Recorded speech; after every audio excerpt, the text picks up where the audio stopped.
Praise the Lord. Psalm 17. তোমাৰ নিজৰ চকু ৰক্ষা কৰাৰ দৰে মোক ৰক্ষা কৰা। তোমাৰ দেউকাৰ ছাট লুকুৱাই ৰাখি মোক দুষ্টবোৰৰ আক্ৰমণৰ পৰা ৰক্ষা কৰা। মাৰাত্মক শত্ৰুবোৰে মোক বেৰি ধৰিছে। সিহঁতৰ কোনো দয়া মায়া নাই। সিহঁতে অহংকাৰ কৰি কথা কয়।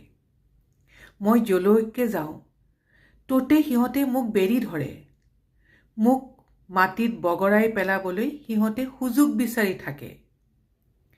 সিহঁতে মোক দুখৰকৈ চিৰি পেলাবলৈ সিংহৰ দৰে খাপ দি থাকে।